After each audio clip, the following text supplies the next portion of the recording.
Bienvenue dans le débat consacré à la guerre entre le Hamas et Israël, 5 jours après l'attaque du Hamas en Israël. Le bilan continue de s'alourdir. Israël décompte 1200 morts. Les répliques israéliennes sur Gaza ont fait plus de 1000 morts côté palestinien. Israël a intensifié ses bombardements sur la bande de Gaza et a frappé une nouvelle fois le sud du Liban en riposte à des tirs de roquettes revendiqués par le Hezbollah. Israël a demandé d'ailleurs à sa population du nord du pays de se mettre à l'abri de tirs en provenance du Liban. Hier, l'armée israélienne a ouvert à la presse les portes du kibboutz de Kfar Aza en dévoilant justement et dévoilé les massacres du Hamas. Joe Biden a affirmé un soutien sans faille à Israël. Le secrétaire d'État américain Anthony Blinken arrive demain d'ailleurs en Israël. La Ligue arabe s'est réunie aujourd'hui au Caire. L'Égypte a appelé les deux parties, je cite, à faire preuve de la plus extrême retenue en mettant en garde contre le grave danger de l'escalade en cours, a dit le Caire. Les Européens, eux, se disent favorables à l'ouverture d'un corridor humanitaire pour permettre l'évacuation vers l'Égypte des civils. Benyamin Netanyahou a finalement annoncé il y a quelques instants la constitution d'un gouvernement d'urgence pour la durée de la guerre. On va donc évoquer à nouveau cette guerre ce soir. Comment la question des otages impacte-t-elle la réponse israélienne? La population de Gaza pourrait-elle être évacuée?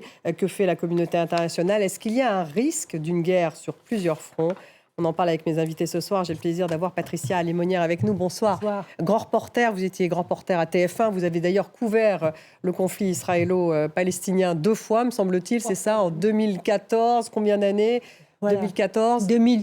D'abord la première intifada, puis 2008, puis 2014. Donc, vous connaissez bien sûr extrêmement bien le sujet. Merci d'être là. On a vu également votre livre, Au cœur du chaos, qui évoque justement votre carrière de reporter. En face de vous, Hélène Conway-Mouret, bonsoir. Bonsoir. Sénatrice des Français de l'étranger. Vous êtes vice-présidente du Sénat, vice-présidente de la Commission des Affaires étrangères et de Défense. Merci d'être là. Béli Gnabli est avec nous, bonsoir. Bonsoir. Vous êtes professeur des universités en droit public, auteur de Relations internationales et vous êtes, on peut dire, un spécialiste du Proche-Orient ou du Moyen-Orient? Oui. Oui. Vous allez en tout cas nous éclairer. Nous avons également Shirley Sidbon qui est avec nous, qui est journaliste à France 24 et puis également collaboratrice au Haaretz. Bonsoir Shirley. Bonsoir. Avant de démarrer ce débat et de voir également un sujet en images, on va tout de suite écouter le dernier point de l'information de notre envoyée spéciale Pauline Godard qui était à l'instant dans le kibboutz de Be'eri en Israël. On l'écoute. Nous nous trouvons à Be'eri où au moins 120 personnes ont été tuées le week-end dernier lors de l'attaque menée par des assaillants du Hamas. Quand vous rentrez dans ce kibboutz, ce qui marque tout d'abord, c'est cette odeur, l'odeur de la mort qui est encore très présente. Tous les corps n'ont pas été encore emmenés. L'armée nous a montré les maisons qui ont été détruites, éventrées. L'ampleur des dégâts montre la violence de l'assaut, la vie qui s'est arrêtée alors que les familles étaient chez elles, en vacances, en pleine fête juive. Des chaussures par terre, une balancelle dans un coin. Les militaires nous ont raconté l'horreur, l'indescriptible, comme ils nous l'ont dit. Des enfants, des femmes, des hommes tués à coups de couteau, à bout portant, des grenades lancées sur les abris dans lesquels les habitants s'étaient réfugiés. Ils allaient de maison en maison et tuaient tout le monde. Ils étaient là pour tuer, nous a confié un des militaires qui était là pendant l'opération pour tuer les assaillants et libérer les habitants. La question des otages est bien sûr donc au centre du conflit. Je vous propose de regarder ce reportage de Marc de Chalvron en Israël. Il a interrogé des familles dont les proches sont otages du Hamas. Voilà 5 jours maintenant que Yoni Asher est sans nouvelles de sa femme et de ses 2 petites filles. C'est la salle des jouets où mes filles ont l'habitude de s'amuser. Rav et Aviv, respectivement, 5 et 3 ans. Et sa femme, Doron, rendaient visite à leur belle-mère dans le kibboutz Nir Oz, près de la bande de Gaza, quand les hommes du Hamas sont attaqués. Yoni Asher perd rapidement le contact avec elle et c'est par une vidéo sur les réseaux sociaux qu'il découvre qu'elles ont été enlevées. Ma femme, je l'ai reconnue, cachée derrière, c'est ma petite fille. Yoni Asher est persuadé qu'elles sont toutes les 3 à Gaza encore vivantes, mais il n'a aucune nouvelle depuis. 5 jours à suivre l'actualité au plus près, à s'inquiéter pour ses petites filles d'abord. Raz a à peine 5 ans, Aviv a 3 ans. Ce sont des petits bébés. Elles ne peuvent pas être gardées en captivité comme ça. Ce ne sont pas des conditions pour elles. D'ailleurs, je ne sais même pas quelles sont leurs conditions, ce qu'elles sont en train de vivre. Shai Venkert a lui aussi appris que son fils avait été kidnappé en découvrant une vidéo. C'est mon fils, il regarde la caméra, je vois qu'il est vivant. Son fils, Omer, 22 ans, était à la rave party où des dizaines de personnes ont été enlevées. Il est aujourd'hui à Gaza, vivant, mais en grand danger. Omer souffre de la maladie chronique de Crohn, qui nécessite un traitement quotidien. Son taux de fer va chuter, son hémoglobine va baisser s'il n'a pas ses médicaments.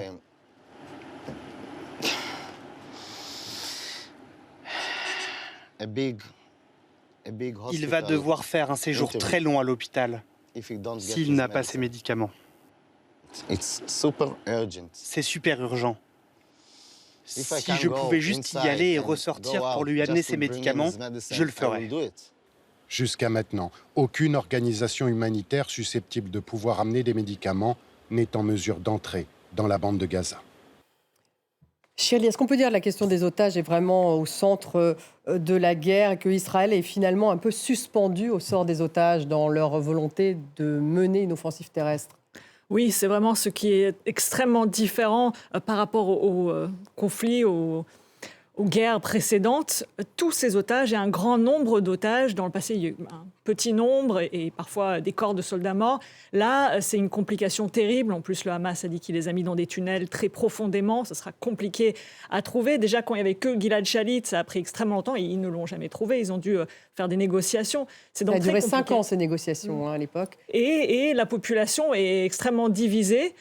Puisque les familles, évidemment, appellent à la télévision, on les voit pleurer, dire négocier, faites-les relâcher. Et puis, on entend des personnes qui leur disent « oui, on vous comprend, mais si vous pleurez comme ça à la télévision, même si c'est légitime, ça affaiblit la position israélienne dans la négociation. » Donc, c'est très compliqué.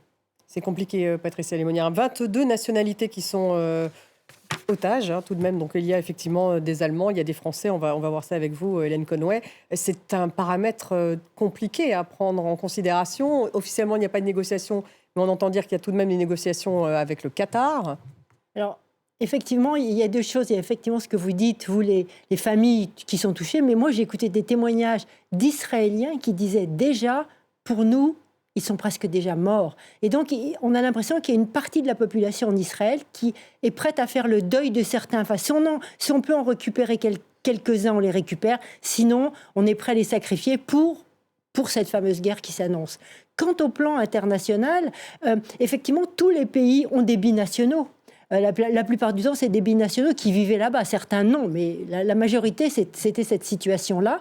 Ils vont aider Israël. Alors, on a bien vu, les Américains ont déjà envoyé des experts, finalement, qui vont appuyer avec le renseignement, etc., la localisation. Mais comme vous le dites, s'ils sont à des 10 mètres de profondeur, la localisation... La localisation des otages. Les services de renseignement israéliens n'ont pas pu localiser les fabriques des roquettes. Donc, s'ils veulent cacher les otages au plus profond et les rendre non repérables, ils ont les moyens. Enfin, je veux dire, il faut dire que cette guerre, Hamas s'y est préparé et a tout envisagé, je pense, des solutions les plus terribles comme celle-ci. Donc, les pays occidentaux qui sont là, eh bien, vont faire ce qu'ils peuvent, mais je crois que ce sera les Israéliens qui décideront en dernière instance. Hélène Conway, plusieurs enfants français probablement enlevés par le Hamas. C'est ce qu'a confirmé Elisabeth Borne aujourd'hui. Est-ce qu'effectivement, la France pourrait entrer dans des négociations, à votre avis ? Alors, c'est d'une grande complexité, comme vous venez de le rappeler. Il y a en effet 200 000 ressortissants français. Beaucoup souhaitent rentrer en France. Nous avons été submergés, puisque je représente les Français établis hors de France, de demandes, puisque Air France avait suspendu ses vols. Ils sont réinstallés. Donc, ces ressortissants vont pouvoir venir. Mais je ne pense pas que la France... Donc, il y a des vols qui vont pouvoir... La France ne va pas négocier avec le Hamas.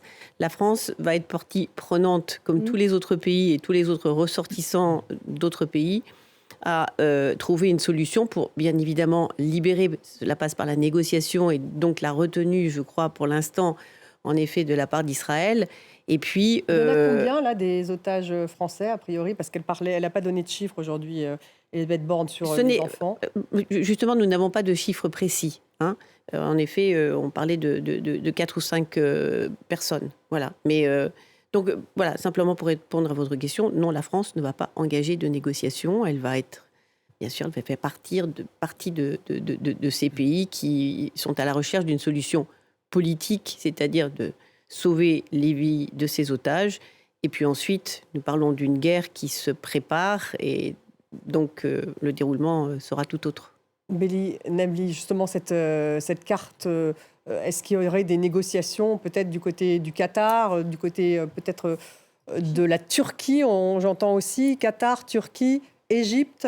Oui, alors d'abord, à partir du moment où le Hamas est considéré comme une organisation terroriste du point de vue français, il ne peut pas y avoir de négociations officielles et publiques. Deuxièmement, les premiers concernés, c'est les Israéliens, en fait. Si la France ne prendrait pas le risque, même de manière officieuse, d'essayer de libérer leurs otages, du point de vue opérationnel, ça n'aurait pas vraiment de sens.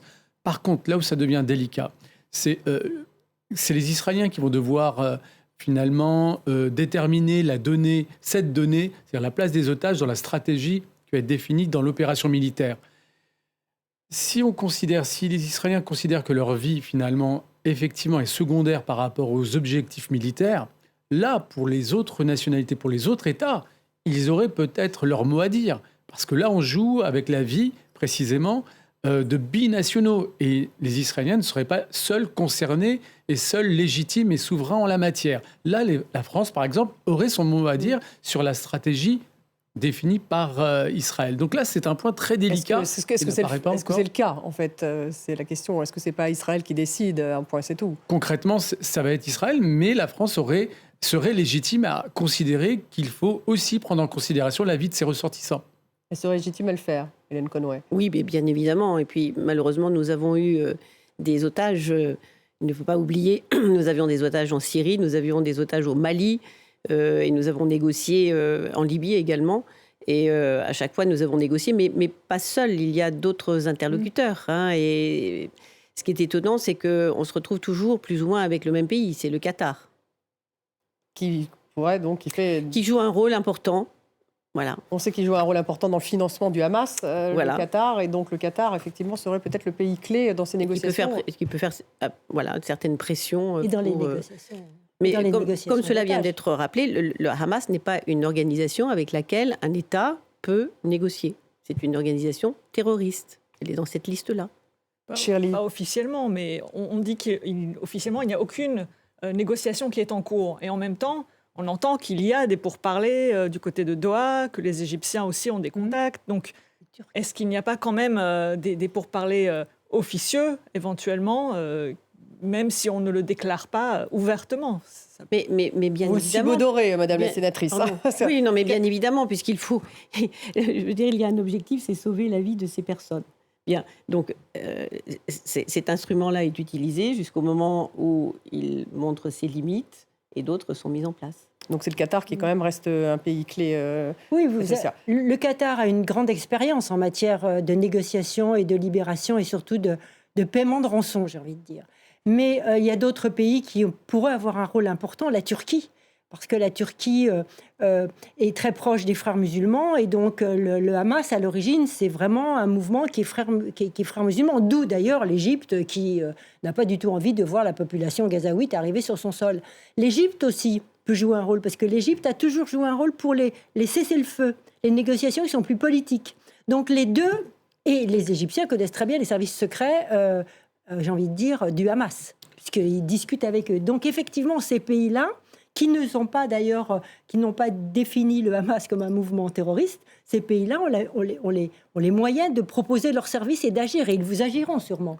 C'est vrai, on cite pas mal de pays, mais c'est pas le moment, je crois. Non seulement c'est pas le moment, je pense, mais le Hamas ne lâchera jamais ses otages contre rien. Mais non, mais il y a une négociation, donc ils vont pas lâcher contre rien. Quel est le pendant? Qu'est-ce qu'a proposé le Qatar, la Turquie, etc. Pas grand-chose sans l'accord des Israéliens. En fait, c'est ça. Ils veulent la libération d'un certain nombre de prisonniers palestiniens. Oui, mais pas en pleine opération militaire. Et là, il y a un problème de timing. Oui, moi, je pense qu'au vu de ce qui s'est passé, le Hamas a différents objectifs. L'objectif, c'était quand même de frapper les esprits et de montrer ce dont ils sont capables. Et donc, c'est pour ça que les Occidentaux ont réagi de cette façon, avec de l'angoisse, de la peur, une sorte de sidération et donc beaucoup d'émotions. Mais le Hamas ne cherche pas la paix. ne cherche pas la paix avec l'État d'Israël, puisque son objectif est que l'État d'Israël disparaisse. Donc, si Israël réagit de façon disproportionnée, pour utiliser des termes un peu diplomatiques, ça va dans le sens de ce que le Hamas recherche vis-à-vis des pays arabes qui, pendant très longtemps, n'ont pas montré une très grande solidarité envers cette population palestinienne, quand même, il faut le dire. Il y avait des soubresauts, mais bon, dès que tout cela se calme, on regarde ailleurs.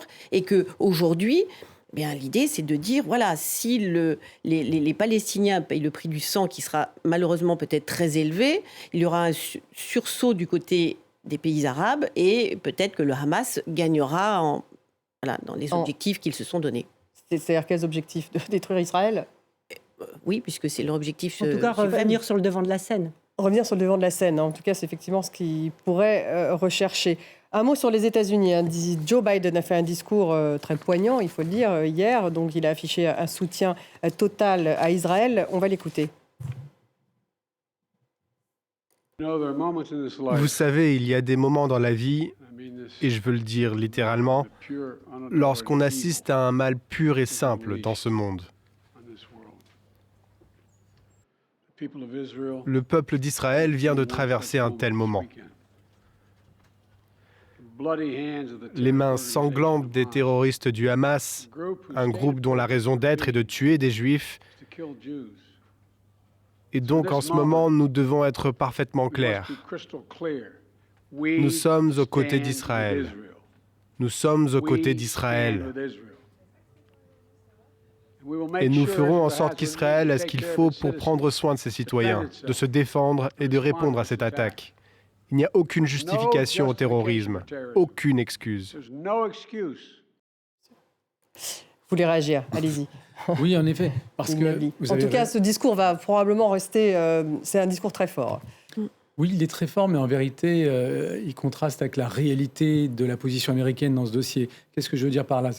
Effectivement, il y a la réaffirmation du soutien inconditionnel des États-Unis auprès d'Israël, avec une dimension plus que rationnelle, qui va au-delà du politique. On est dans une relation affective. Et en même temps, cette ligne traditionnelle qu'on retrouve ici, elle a une résonance particulière aujourd'hui parce que les États-Unis n'ont plus cette puissance dont ils pouvaient se targuer à une certaine époque. Concrètement, aujourd'hui, que peuvent les États-Unis sur ce dossier, sur la situation? C'est 38 milliards de dollars d'aide militaire sur 10 ans. Sauf que le problème, c'est qu'il n'est pas militaire. Israël est une grande puissance militaire. D'un point de vue technologique, elle n'a plus grand-chose à... Enfin, elle peut concurrencer la haute technologie américaine. Donc, la question n'est pas d'ordre militaire. À la limite, il est d'ordre financier. Mais on n'est plus dans ce registre-là. Or, les États-Unis se sont inscrits dans un registre plus de recul, de retrait dans la région. Ils ont de moins en moins d'appui. Ils peuvent de moins en moins peser. Et là, il y a le contraste entre cette volonté de peser, de soutenir, et en vérité, de moins en moins de levier. Vous êtes d'accord, Patricia? Il faut savoir que Anthony Blinken, justement le secrétaire d'État américain, va en Israël demain. Donc là aussi, il y a un déplacement tout de même du chef de la diplomatie américaine pour encore montrer une fois le soutien. Alors, je suis d'accord. Ça contraste avec justement une sorte de retrait effectivement des États-Unis de la région. Je suis d'accord avec la perte d'influence, effectivement, dans la région que vous venez de développer. Mais ce qu'il y a d'intéressant dans le discours du président américain, c'est qu'il épouse complètement, en fait, la cause israélienne dans ce discours. Il dit le droit et le devoir de se défendre, dit-il. Donc, il est à 100% derrière la réaction immédiate. Et il n'offre aucune perspective, il ne pose pas la question de l'après. Qu'est-ce qui va se passer après, même si on arrive à décapiter le Hamas, comme on a tenté de le faire en 2014, qu'est-ce qui va se passer après? Et je crois que le rôle... Parce que ce n'est pas la première fois qu'ils essaient de décapiter le Hamas. Exactement. Et je crois que le rôle d'une grande puissance comme les États-Unis, si elle veut s'affirmer comme une grande puissance, c'est justement aussi de pouvoir parler du présent, mais de l'après. Et là, on a envie de dire que depuis Obama, les dernières tentatives depuis Obama, là, la question palestinienne est complètement passée sous le tapis.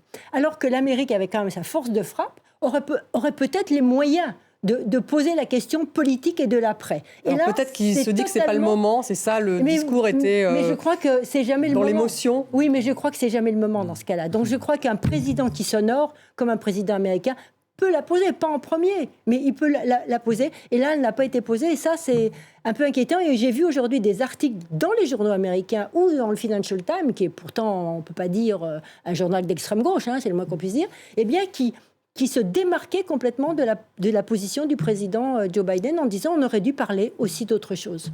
Hélène Conway-Mouret, il était trop, je vais te faire réagir, il était trop dans l'émotion, Joe Biden, c'était un soutien indéfectible. Oui, indéfectible.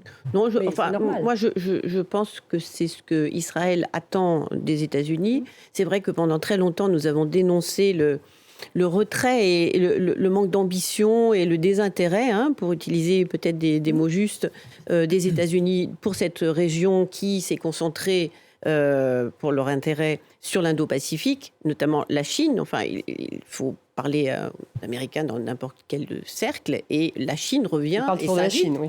À chaque fois, et revient au centre des discussions. Donc là, c'est vrai que d'un seul coup, c'est un rappel que, en effet, ils sont attendus. Donc il revient, comme les Américains le font, et l'engagement militaire a toujours été comme cela. Enfin, en Afghanistan, c'est le rouleau compresseur. Mais ça ne règle rien. Ça ne règle rien, mais c'est la puissance américaine dans toute sa force qui revient. Déclaration Marshall, mais bon, ça ne va pas plus loin. Juste un point sur le caractère, enfin sur la dimension émotive et l'émotion qui s'est dégagée de ce discours. En réalité, on l'a retrouvée en France. J'ai rarement vu une telle émotion écraser l'espace politique français. L'Assemblée nationale. À l'Assemblée nationale. Et par-delà. Mais effectivement, vous regardez les questions au gouvernement hier, c'était l'émotion et rien que l'émotion. Est-ce que c'est le rôle du politique que de ne pas réussir à dépasser ce stade-là? Je n'en suis pas sûr. Pour moi, c'est une forme de dégradation de notre vie démocratique parce que l'émotion, et rien que l'émotion, peut devenir dangereuse parce qu'elle ne permet pas de mettre en perspective les enjeux. Vous parliez de l'après. Et deuxième point, cette émotion-là, vous ne la retrouvez pas sur d'autres dossiers. Vous ne la retrouvez pas pour d'autres situations comme ailleurs dans le monde, exemple. et pourtant comparables. Et là, on retrouve l'une des clés d'analyse de ce dossier qui fait qu'il a un caractère universel, parce qu'il mobilise des valeurs et des problématiques universelles. C'est le sentiment, notamment dans le Sud global, qu'il y a une politique occidentale, c'est le sujet de votre émission, l'Occident uni derrière Israël. Ouais, mais le monde, lui, n'est pas uni derrière Israël, parce qu'il y a notamment ce sentiment d'une réaction à géométrie variable. Là, on a une émotion qui saisit, ne serait-ce même les chefs d'État et de gouvernement, qui n'hésitent pas à l'exprimer. Mais cette émotion-là, vous ne la retrouvez pas sur d'autres dossiers. Et en même temps, par exemple. L'Arménie, pour se saisir de l'actualité. Elle était tardive, disons. C'était peut-être pas aussi émotionnel. Ça. Charlie, alors, je vais tenter une analyse différente. Est-ce qu'on ne peut pas s'imaginer que peut-être les Américains, sans le dire, pensent que là, Netanyahou est dans un point de faiblesse, qu'il y a peut-être des changements en vue, et que s'ils lui donnent ce soutien dans un moment de faiblesse, eh bien, derrière, il y a d'autres plans. On pourra pousser les Israéliens, que ce soit lui ou les personnes qui vont venir juste derrière, qui vont pouvoir enfin bouger sur des questions de politique avec les Palestiniens. Enfin, après toutes ces années où les Américains n'arrivent pas à faire bouger cette croissance, notamment en Cisjordanie et ce blocus, est-ce que là, ils jouent là-dessus? Est-ce qu'ils pensent derrière? Est-ce qu'ils n'ont pas leur plan? Est-ce que c'est pas ça aussi penser à l'après? De se dire qu'ils auraient peut-être une marge de manœuvre plus importante parce que justement ils réagissent comme ça. Ouais, enfin, je ne veux pas supputer sur ce que pensent derrière les Américains. Je regarde les faits aujourd'hui et je me dis ça fait depuis 2008-2006 qu'on laisse cette question sous le tapis, et on est très content de la mettre sur le tapis parce que dès qu'on en parle, on dit oh là là, c'est trop compliqué, et que on laisse finalement Benjamin Netanyahou gérer cette question-là, et c'était la mort en Cisjordanie de l'autorité palestinienne dont on n'entend plus rien, enfin qui est évanescente, qui n'existe pas, qui a géré la situation pratiquement au jour le jour. Il faut voir maintenant... On a eu quelqu'un de l'autorité palestinienne d'ailleurs aujourd'hui qui appelle lui à une conférence mondiale. Enfin, il appelle à ce que la communauté internationale d'ailleurs se mobilise. Ça, c'est vraiment leur discours. Et d'ailleurs, Biden n'a remis en rien en question les choix stratégiques de Trump, qui lui a joué publiquement et a mis en scène a mis en scène son soutien inconditionnel à Israël, notamment à travers cette décision symbolique que d'ouvrir une ambassade à Jérusalem, alors que Jérusalem n'est pas reconnue internationalement comme la capitale d'Israël. Et là, Biden n'a remis en rien toute une série de décisions, ce qui veut bien dire que la dynamique historique est bel et bien celle-ci, qu'il n'y a plus de volonté politique côté américain de s'investir dans un dossier où il n'y a plus grand-chose à gagner de leur point de vue. 38 milliards de dollars quand même, je le rappelle, d'aide militaire américaine pendant 10 ans. Peut-être que Donald Trump aurait eu un discours différent. C'est en fait la question que je me pose. Encore plus violent. Joe Biden semblait pousser presque les Israéliens, puisqu'ils disent on vous laisse le temps de prendre des décisions et des gestes, des actions très importants. Finalement, vous avez le devoir d'éliminer le Hamas, d'avancer sur ce terrain. Donc finalement, presque il le pousse. Trump aurait été plus loin, on ne sait pas. Oui, il ne pousse pas dans une solution pacifique, ça c'est certain. En tout cas, ce qui est intéressant, c'est qu'Anthony Blinken, évidemment, se déplace demain en Israël, et ça tombe à un moment où Benjamin Netanyahou a réussi finalement à constituer ce gouvernement d'unité nationale. Shirley, Yair Lapid l'avait dit sur cette antenne que ce qu'il souhaitait, c'était que les deux ministres d'extrême droite ne figurent pas dans ce gouvernement d'union nationale. Alors, on voit que Yair Lapid est plutôt au second plan de ce gouvernement d'union entre Netanyahou et Benny Gantz. Donc, qu'est-ce que ça veut dire ? Est-ce que, finalement, il a réussi à les garder ? C'est Benny Gantz qui, en effet, a... Je ne sais pas si c'est un coup ou c'est lui, il dit que c'est parce qu'il veut agir vite, il n'est pas dans des négociations politiciennes, donc il dit on y va, il faut régler cette histoire, c'est la guerre, je ne vais pas commencer à discuter sur ces gens. Et dès qu'on rentre, finalement, ils deviennent d'eux-mêmes subalternes, pas centraux comme ils l'étaient jusqu'à maintenant. Donc il ne veut même pas entrer dans ces discussions. Mais en faisant cela, eh bien, il remet justement, c'est la première fois qu'il y a des personnes qui sont centristes avec des personnalités, des ministres d'extrême droite, et donc ça crée aussi une réalité. Mais ils disent que ça sera très temporaire juste pendant la guerre, on ne sait pas combien de temps elle va. On ne sait pas combien de temps, on a l'impression qu'elle va probablement être longue, cette guerre. C'est-à-dire qu'on... Patricia, vous qui avez cette expérience. Alors là, c'est une dimension qui n'a rien à voir avec les précédentes guerres. Simplement, ce qui a à voir, c'est les bombes que la population reçoit sur la tête, et ça n'a rien à voir. Avant, il y avait quelques prises d'otages, et là, il y a eu un massacre. Donc tout ça, c'est sans commune mesure. Mais ce qui est important, à mon avis, c'est que ce gouvernement qui est formé, cette union qui est formée nationale, eh bien maintenant, comme ils sont unis, en théorie, eh bien ils peuvent passer peut-être à la seconde phase. La seconde phase qui est une offensive terrestre, c'est ça a priori qui sont en Parce qu'on ne pouvait pas passer à l'offensive sans union. Ça, c'est clair. Cette offensive terrestre, Hélène Conway, vous qui êtes la politique de ce plateau, comment vous la percevez ? Parce qu'ils disent qu'il va y avoir une offensive terrestre très dure, a priori. C'est prendre de gros risques pour l'armée israélienne, puisqu'on voit quand même que le Hamas, ça a été très bien dit, s'est préparé de longue date. Et donc, attendent certainement, justement, par différents moyens, de pouvoir combattre, ça sera un combat de rue peut-être très sanglant et meurtrier pour l'armée israélienne, bien que bien équipée. Moi, je voudrais simplement revenir sur un point. Ce gouvernement d'union nationale n'est quand même pas peuplé de pacifistes, parce que ce sont ceux-là qui ont été massacrés. Et je pense que la partie de la population... Massacrés par le Hamas au moment de... Oui, ils sont allés dans les kibboutz. Et ce rassemblement de jeunes, ils étaient là pour le climat et pour la paix. Enfin, les cibles, certes, étaient peut-être plus simples à massacrer que d'autres, mais c'est la partie de la population peut-être de gauche et plutôt pacifique et pacifiste, et laïque, israélienne et laïque. Et donc, si cette population-là est touchée en son cœur, elle ne sera pas à même d'essayer de trouver un équilibre et de ralentir l'engouement des extrémistes d'extrême droite. Voilà, je pense que c'est un élément qu'il ne faut pas oublier, puisque nous parlons de politique. Oui, jusqu'où peut aller l'armée israélienne ? C'est sur la question qu'on peut se poser. Oui. Alors, vous avez cette dimension de politique interne et vous avez la question, l'enjeu de l'offensive militaire terrestre et de sa dimension.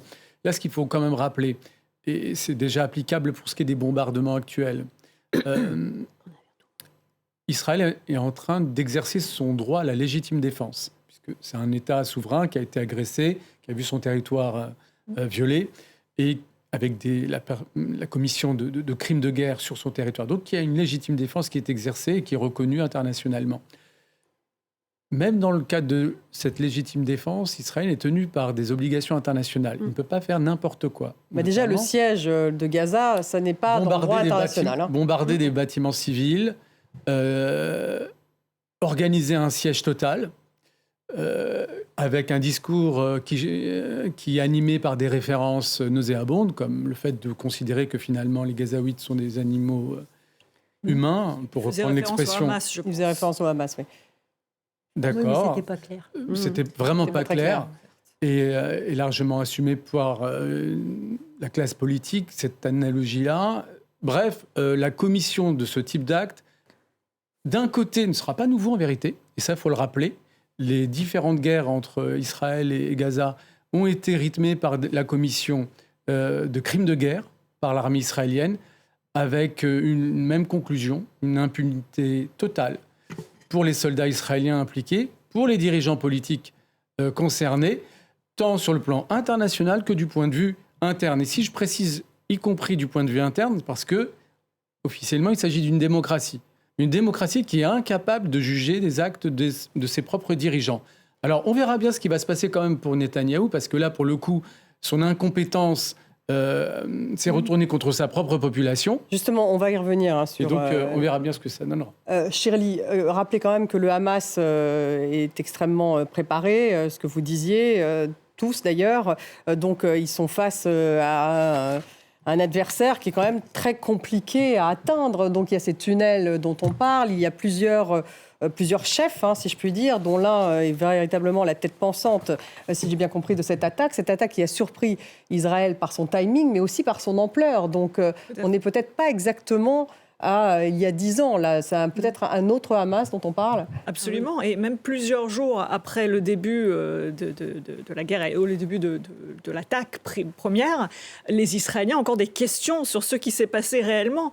Parce qu'il y a même des moments où ils se demandent est-ce qu'il n'y a pas des tunnels souterrains encore plus profonds qu'on n'a pas vus, parce qu'on a l'impression qu'il y a des cellules nouvelles qui arrivent. Elles n'ont pas l'air d'être des cellules qui étaient déjà là depuis quelques jours, des combattants isolés, mais des gens qui viennent d'arriver. Et ils se posent encore des questions. Et c'est ça peut-être la première fois que cela arrive. En général, ils savent. Et là, ils disent, on a observé le mur, on a observé, on n'a rien vu. Et pourtant, on a l'impression que des combattants arrivent. Et donc, ils sont vraiment dans un état de fébrilité, de faiblesse, parce qu'ils n'ont même pas la compréhension exacte de toutes les défaillances et de tout ce qu'a fait le Hamas. Donc, il y a encore des questions qui se posent. Donc oui, ça rend la situation d'autant plus complexe. Et puis en plus, donc, il y a une information aujourd'hui, puisque le président de la Commission des Affaires étrangères de la Chambre des représentants américain Michael McCaul, lui, affirme que l'Égypte avait prévenu de l'assaut du Hamas 3 jours avant Benyamin Netanyahou. Donc là, lui, ça pourrait lui coûter cher politiquement, Benyamin Netanyahou. Effectivement, les Égyptiens affirment avoir prévenu, et ils le répètent encore. Et aujourd'hui, pour aller dans votre sens, le Hamas a dit qu'ils avaient renouvelé ses forces, ses troupes, enfin, comment dire, eux, ils parlent de ses forces, de ses combattants, c'est ces mots, sur le terrain israélien. Ce qui prouverait effectivement qu'il y a soit des tunnels, soit des moyens de pénétration inenvisagés. Alors, ça peut être de la propagande, mais ça peut être aussi réel. Et effectivement, je crois qu'Israël s'est endormi sur une conception très claire qui était on s'appuie sur la technologie. C'est la technologie qui a fait vraiment défaut, là, parce qu'on ne peut pas avoir des fusils qui se mettent en marche automatiquement, des tours qui se mettent en... À un moment donné, les robots ont des failles, et tant mieux, j'ai envie de dire, mais là, ça, c'était dramatique qu'ils aient des failles, effectivement, dans cette circonstance. Et donc, Israël avait ce côté-là, et s'occupait que de la Cisjordanie, avec la colonisation rampante qui s'y passait. Washington prêt à envoyer, si nécessaire, un second porte-avions. Ça tombe, c'est un communiqué de la Maison-Blanche. C'est le risque de débordement. Risque de débordement. Voilà, on allait y aller. Vous vouliez préciser quelque chose ? Oui, juste sur la sécurité Israël, c'est vraiment très important. Et je pense qu'il y aura aussi un débat autour de ce qui s'est passé du point de vue de la représentation de la sécurité dans la construction de l'État israélien. C'est un État qui s'est construit sur le principe qui est celui d'assurer sa sécurité, et qui a même réussi avec le temps, grâce à la maîtrise de la technologie de pointe, à représenter une forme de modèle sécuritaire dans le monde, y compris dans les démocraties occidentales. On parle de modèle israélien, on retrouve même l'expression dans le débat public français. Faisons comme si...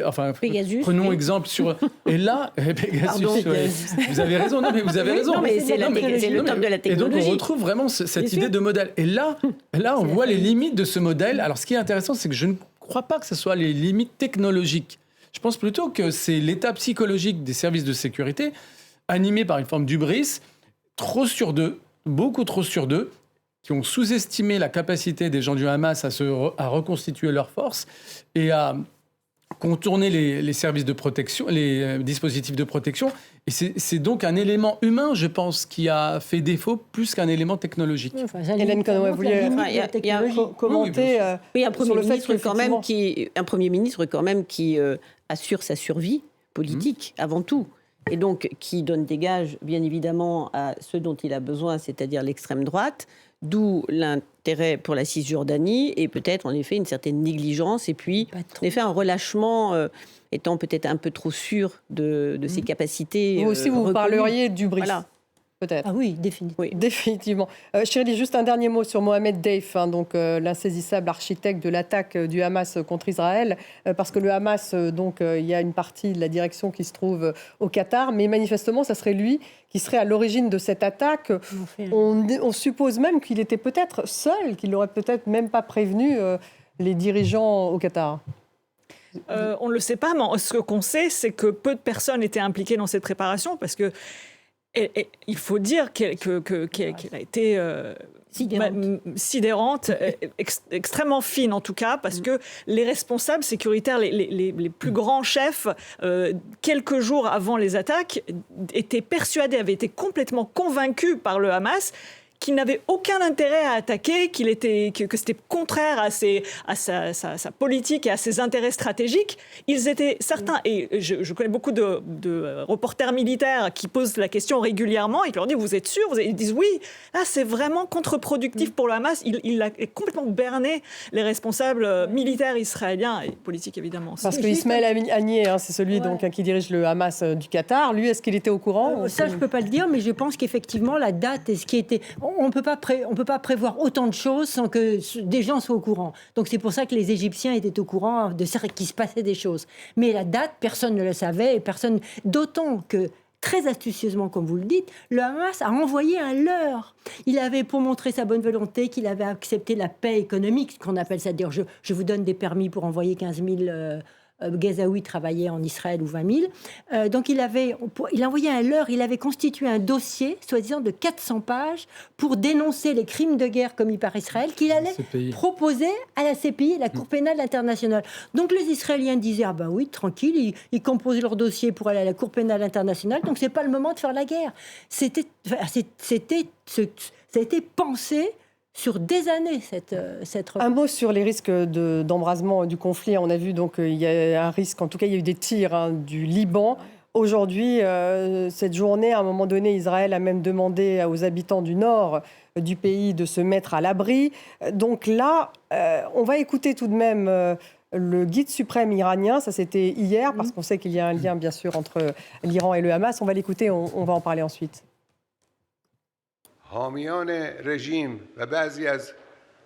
Les partisans du régime d'Israël et certaines personnes au sein même du régime usurpateur ont fait de fausses déclarations ces derniers jours et continuent de le faire. Ils disent que l'Iran islamique est derrière ce mouvement.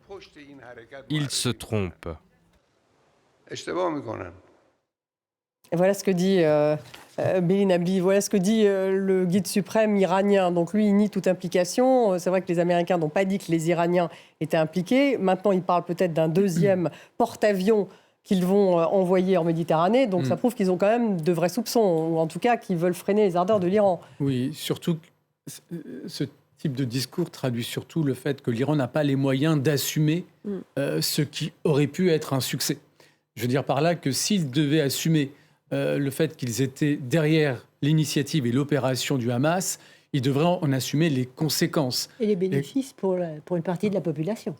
La population... mondiale. C'est les gens qui soutiennent les Palestiniens. Oui, comme chef de la résistance palestinienne. Oui, mais c'est eux qui seraient là, pour le coup, à assumer une opération militaire, là, pour le coup, israélienne et soutenue largement par les États-Unis. Ils ne veulent pas de cette option, donc ils ne cherchent pas à se présenter comme les véritables responsables de cette opération qui, au jour d'aujourd'hui, politiquement, est un succès pour le Hamas.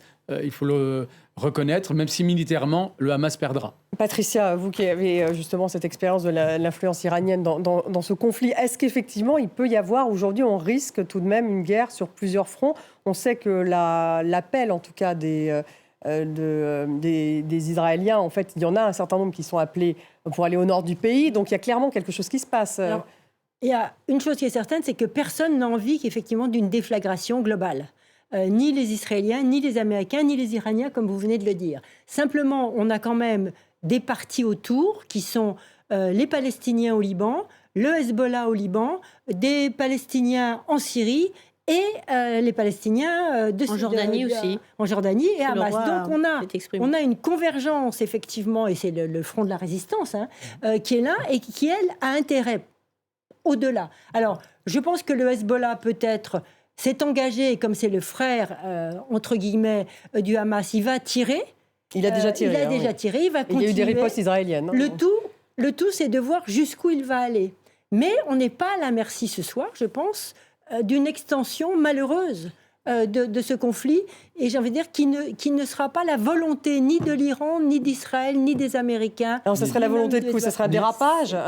Non, c'est la volonté des protagonistes directs de l'affaire. Et du Hezbollah, le Hezbollah lui-même, comme l'Iran, est dans une position plutôt délicate. Oui, exactement. Parce qu'il y a une situation interne au Liban où le Hezbollah est affaibli. Ce n'est pas le Hezbollah de 2006 qui a su faire face à Israël. Là, ils n'ont plus les moyens politiques de pouvoir compter notamment sur le soutien populaire de la population libanaise qui, pour le coup, est très critique par rapport au Hezbollah. Donc, le Hezbollah n'a pas les moyens politiques de se lancer dans une... Hélène Conway, juste 130 000 roquettes. 130 000 roquettes, déjà. Voilà. Hélène Conway, vous redoutez justement c'est avec de l'argent étranger, on va dire. Oui, non, le Hezbollah, je crois, est devenu un mouvement qui a des intérêts économiques et qui s'est un petit peu éloigné de sa mission première, je dirais, avec le temps. Et là, ce n'est pas un leurre, parce que comment... Voilà. Mais il ne faut pas oublier aussi qu'il y avait dans les tuyaux un accord entre Israël et l'Arabie saoudite. Voilà. Et forcément, l'Iran ne peut pas être... heureux de ce rapprochement, quand on sait qu'au Yémen, et nous l'avons déjà oublié, il y avait quand même eu une guerre qui a fait des centaines de milliers qui n'est pas terminée, mais des centaines de milliers de morts, où nous avons vu quand même ces deux grandes puissances s'affronter par proxy. Donc la complexité de cette région est absolument phénoménale, parce que d'une dispute territoriale, nous avons ensuite ça fait tache d'huile très vite. Un ajout religieux, et puis de puissances qui ont des enjeux géostratégiques, géopolitiques, de domination régionale, et ainsi de suite. Et puis derrière tout ça, il y a les autres puissances, à savoir les Américains d'un côté, et puis les Russes et les Chinois de l'autre. Et justement... Voilà, donc nous avons une sorte d'oignon, et... pour enlever chaque couche, c'est très compliqué. Très compliqué. On va écouter justement le président turc qui s'est exprimé aujourd'hui. Et la Turquie, bien sûr. La Turquie. Pas l'oublier.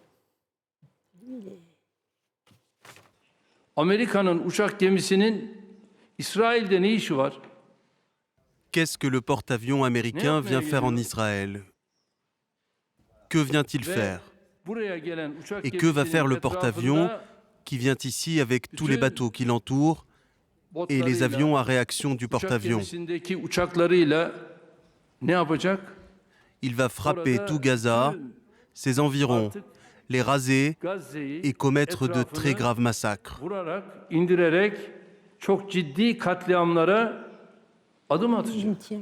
Shirley, cette position du président turc, qu'est-ce qu'elle signifie véritablement? Là, en tout cas, il se met clairement en contradiction avec les États-Unis. Oui. Est-ce qu'il veut jouer un rôle en particulier? On parlait même d'ailleurs des négociations autour des otages. C'est quoi, en fait, son... Oui, ils ont tous intérêt à jouer un rôle, d'ailleurs. Ils ont une position ils jouent finalement l'importance de leur position entre cette puissance turque, les Égyptiens, les Saoudiens, les Iraniens.